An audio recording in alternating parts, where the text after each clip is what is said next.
Assalamualaikum warahmatullahi wabarakatuh. Selamat pagi soleh dan soleha. Berjumpa lagi dengan Ustadz Excel. Nah, pagi hari ini kita akan belajar tema 3, peduli terhadap makhluk hidup. Subtema 2, keberagaman makhluk hidup di lingkunganku. Pembelajaran pertama. Nah, sebelum kita memulai pembelajaran, ada baiknya kita berdoa terlebih dahulu ya soleh dan soleha. Nah, sikap sebelum belajar tema 3-nya bagaimana? Nah, sikap sebelum belajar tema 3 dengan mengucapkan basmalah. Bismillahirrahmanirrahim. Rabbi zidni ilman warzuqni fahman. Amin. Nah, soleh dan soleha semua,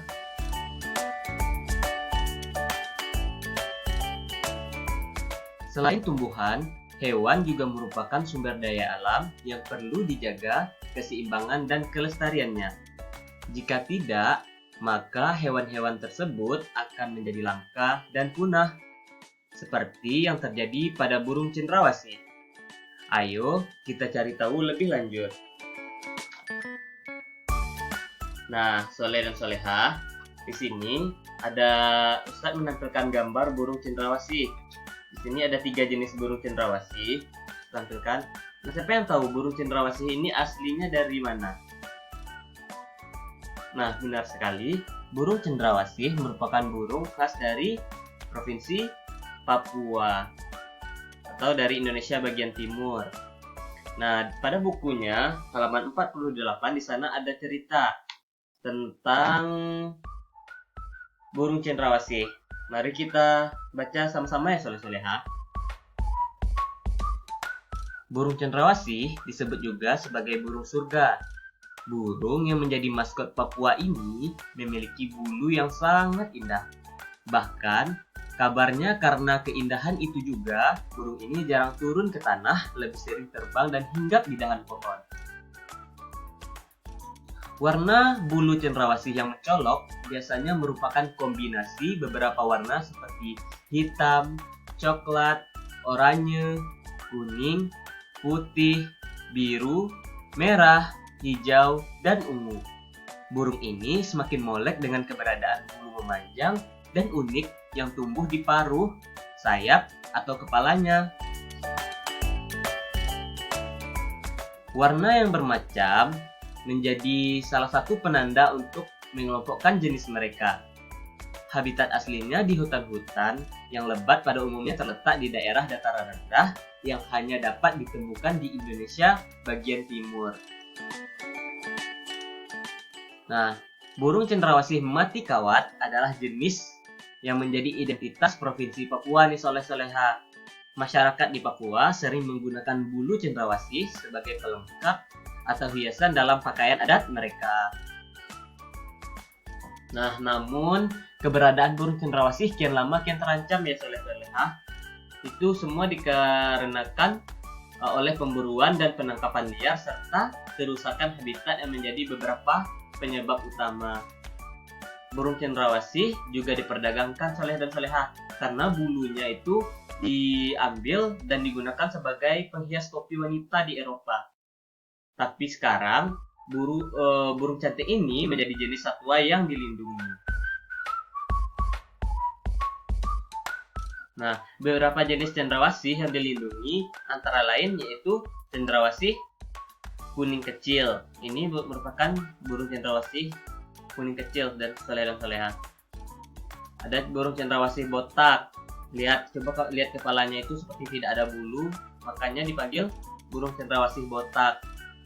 Selanjutnya ada burung cendrawasih raja, ada burung cendrawasih merah, dan ada burung cendrawasih toa. Nah, ini merupakan jenis burung cendrawasih yang dilindungi soleh dan soleha. Nah, mari kita jawab pertanyaan berikut secara sama-sama ya. Pertanyaan yang pertama, jelaskan mengapa burung cendrawasih menjadi satu sumber daya alam yang menjadi kebanggaan rakyat Papua dan perlu untuk dilestarikan.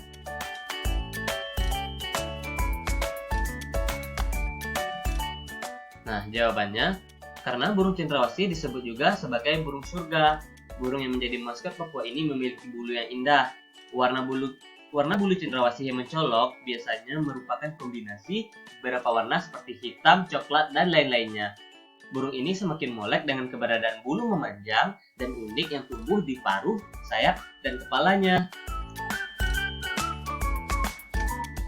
Pertanyaan selanjutnya, keberadaan burung cendrawasih yang kian lama kian terancam, apa yang menyebabkan hal tersebut terjadi? Nah, yang menyebabkan hal tersebut terjadi ialah karena adanya pemburuan liar, perusakan habitat, dan perdagangan bulu burung cendrawasih sebagai penghias topi soleha dan soleha. Nah, kita sudah membahas ini tadi ya di teks.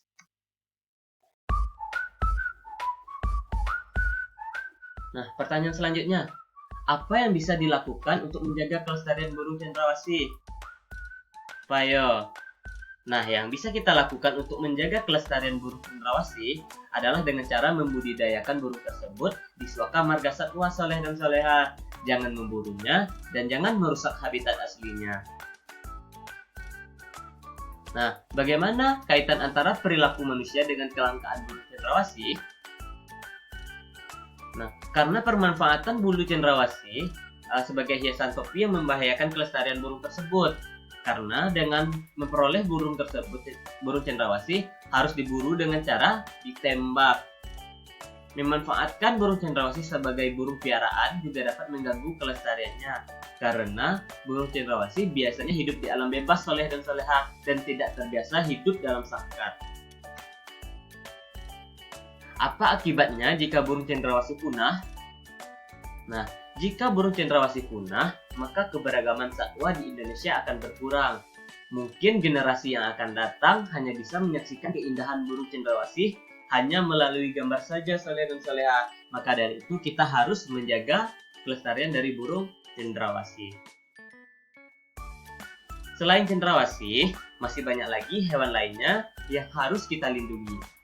Di sekitarmu tentu banyak hewan yang menarik perhatianmu. Ayo kita belajar lebih banyak mengenai hewan. Nah, coba buka bukunya halaman 51.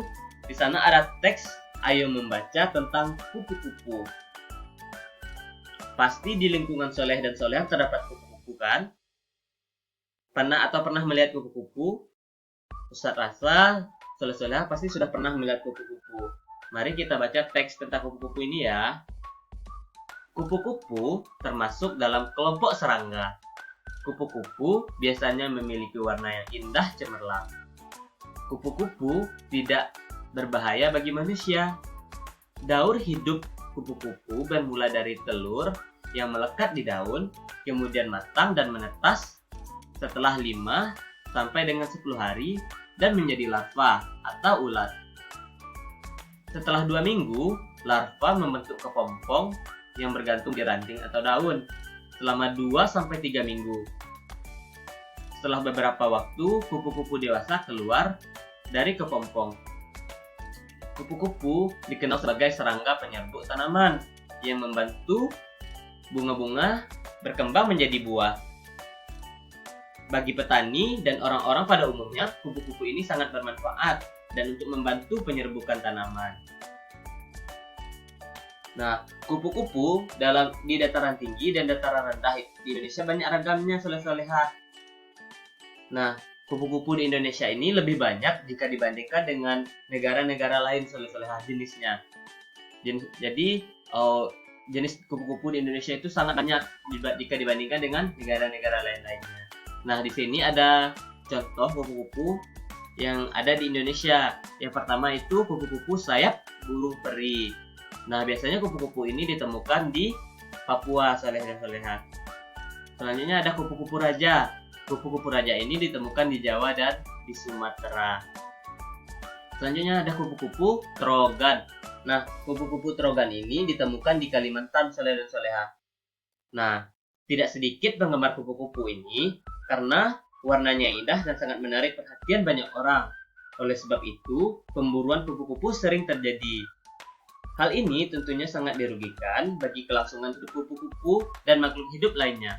Sekarang, coba soleha pikirkan apa sih hubungannya kupu-kupu dengan makhluk hidup lainnya?